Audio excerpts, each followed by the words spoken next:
Hello guys and welcome to OpenTTD, and today I'm not going to be playing about it, but I'm going to be doing a game review on it. Now, you know how this usually goes, so I usually give you a bit of gameplay, talk about some of the features, and then obviously give my score on what I think this game is worth. Now, I discovered this game about, 6 months ago, and it surprised me that I hadn't put anything up on my... I put up a little bit of gameplay about it, and I know the Yogscast did a live stream with this game. Now this is the portable version. This is done by a separate company that actually does the OpenTTD thing. But I can't be bothered to download the other version, so I'm just going to show you the portable version. Obviously, this company isn't going to be updating it as regularly as the other guy, so I was recommending downloading the not portable version, just OpenTTD. This is the portable one. It doesn't say that, but there you go. Now, to start off with, as you can see, there is a multiplayer option. There, you can play it on single player, you can play scenarios, so you can create, and also you can create your own maps. You could probably make a ginormous city, you could have banks, you could have, industry goes here, industry goes there. And the great thing about this game is that it's a simulation game where you have to think, you have to work out where you're going to make the most money, how you're going to transport it here.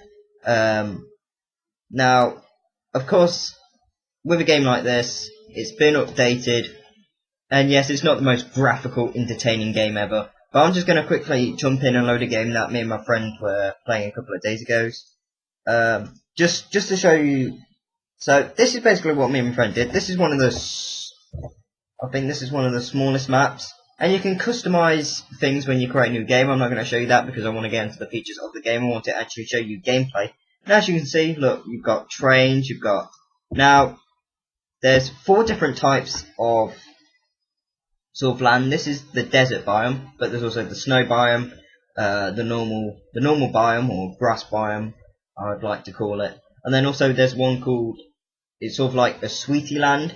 Now, no offense to the designers of this game, but there is no way in hell you can see what you're doing on the candy world. Everything is just so crazy. Now, one of the great things about this game is that you have to kind of think about, do I have the money to spend it? As you can see, I've only got 1,000 quid. And what it does is you have to think, okay, so I've got to transport people from here to here. How am I going to do that? Now, there are also quests in game, but they're called, I'd sort of call them quests. They're called subsidies, which are generated. So, for example, it says from here to Great. I don't know what that is. Let me find it. Yeah, to over here. So I have to somehow get mail, and they have to do it by a certain time. So there's sort of quests that you can do, and then if you do those quests, they might give you triple credit, they might give you more money, they might allow you to build in your city, stuff like that. So let's just go over the features. Obviously, there's a settings feature, so you can change all your game's options, so you can have your vehicles drive on the left. Obviously, you can't do that in a server, or it's defaultly set to drive on the right, because if people could set, if some vehicles wanted, say you've got a British person and an American person, some of your vehicles are driving on the left, some of them are driving on the right, they're going to crash and they're going to break, obviously.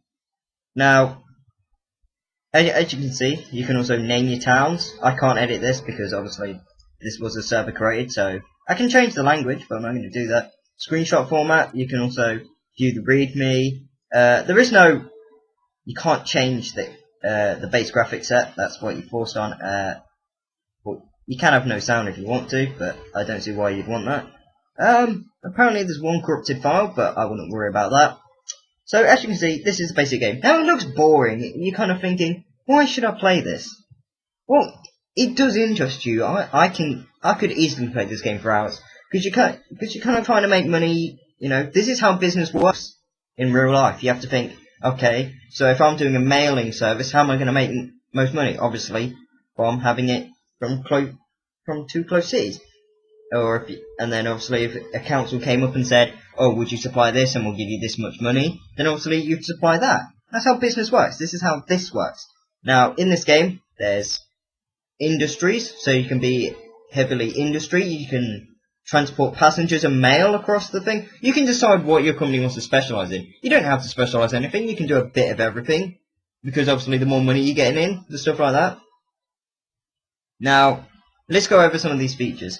So obviously there's a town dictionary where it shows all the towns. I don't think I'm going to be able to go over all the features, but let's try my best, because I don't want to keep you way too long. So I've talked about subsidies. This shows you how much money you're spending, how much profit you're making. So, for example, last year I made minus 61,000, but this year I made plus 8,000. I'm currently in a minus, which sucks, but you know, I might make some money back. Now, you also have to. Yeah, this is the company league table. I'm apparently a traffic manager, and my friend Silver Fox is an engineer. Yeah, I'm the UK economy. I am first. This is the industry, so it says how much of stuff you're transporting and how much they're producing. So, for example, this doesn't actually supply anything. You're meant to supply water to it. But the more stuff that you transport and the more you satisfy businesses, the more they will do. Eventually, if you don't supply any, so say I left a copper ore and I didn't transport any copper ore to a factory, then they'll just close down. So that's also something you've got to think about. Do I want this company to close? Now, also something that happens is that local authorities won't let you build, which I think is a nice feature, because sometimes that happens. Say if I wanted to build a Metropolitan Airport right outside your house, do you really think the council would allow that? I don't think so. I hope not. That'd suck. You know, look outside the door one night and there's just a fucking aircraft just about to crash into my house. I think that'd be fucked up. Yeah, but living on an airport, you know, as long as they offer me free fucking transport, I suppose that'd be fine, you know. Give me a helicopter lift to college. That'd be nice. Not gonna happen. Now, let's talk about the sort of things that you can have. You can have train transport, bus transport, or trucks, buses, trains, and also you can have ships. I haven't built ships. I would love to build some ships, but I don't honestly think that I could that I can build it. But we can have a look. See if I can. Now, these are the building options. So here's trains. Now under this one, there's a different kind of stuff. Look, airport construction. You can build different types of airports if you want to. But let's see if I can quickly build a one of these. I'm trying to come up with a name there. So what you want to do is you want to try to get it in the greatest place where the most people are. Now obviously you can see cities grow, which is nice. Too close. Yeah, you'll get that error, which is fucking fantastic. So I'm gonna build it just here, and then also I'm gonna build it. Can I build it there? I don't really think I want to build it there. But I'll just stick it here. There you go. Now that wasn't much. You're thinking, oh, yeah, this looks a bit tedious, a bit boring. Oh, how can you play this game? Because it's fun!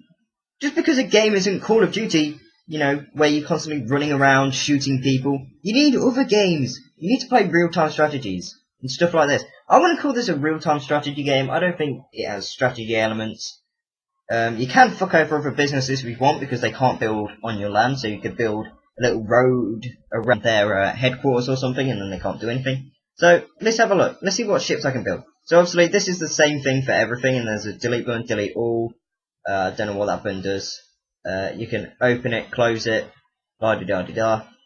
Now, as you can see, look, there's different stuff. So I could build a hover thing if I want to, but that's 31,000. I don't think I can afford any of this. Nope, I can't. But obviously every time you could afford it, and yeah. So that's the same for everything. You build a depot. So this is a train depot, stuff like that, and then obviously a new train, stuff like that. So I think I've basically given you the basics. You can also, if I click on one of my trucks over here, you can see how much money this thing's making. So profit last year was 932 quid, but this year it's minus 8 quid, and that will update itself over time. So it's in real time. You're constantly seeing what's happening, what's in the game. Now Now, the thing is, if you don't upgrade your business, you'll slowly lose money. You have to constantly be building new vehicles, you have to be constantly upgrading things. This is a time-consuming game. Now, one thing I would say is that the servers, I would not play on. Just for the fact that they're reset every 24 hours. So all the work that you've put in will be gone the next day. Now, obviously, if you just want to have a quick game and, you know, just have a quick mess around, see if that works, then yeah, that's good. And also, one of the things that I love about this game is the overtaking. It's actually legit. Because if two vehicles crash into each other, that's, you know, game over. Now, as I said that, in the right-hand corner, something just phased through. Now, they might be fixing bugs like this, but I don't mind little bugs there and here. That's what makes the game good. You know, things where I can elaborate the game, you know, force the game to do something. Instead of, you know, I don't mind games having bugs in. I don't honestly care. If they've got a couple of bugs in, I'm not gonna honestly go, meh, this game sucks. I can't do this because it's got a bug. Because that's not the kind of person I am. I want bugs in it to show that the coders, you know, are constantly upgrading it. You know, if I've seen that they fixed a bug, that means they're working on it. If I see Call of Duty and they're not, say, oh, why do I keep coming up with Call of Duty? I don't know. But let's say Battlefield. Battlefield, you know, one of the guns is it is one shot, one kill constantly. No matter where you hit. Say you hit in your little toe, you die instantly. You know, and then they don't do anything, and, you know, people are complaining. You know, it wouldn't be a good game. People would stop playing it because everyone starts using that gun. Whereas this, you know, it's constantly being updated. You know, it's not being left. You know, this game was left. This was made. I might be wrong here, but I think it was made in the 90s, somewhere in the 90s. And someone's taken this game and lovingly updated it. You know, they've added new stuff in. They've added new features, bug fixes. They've made the game better. You know.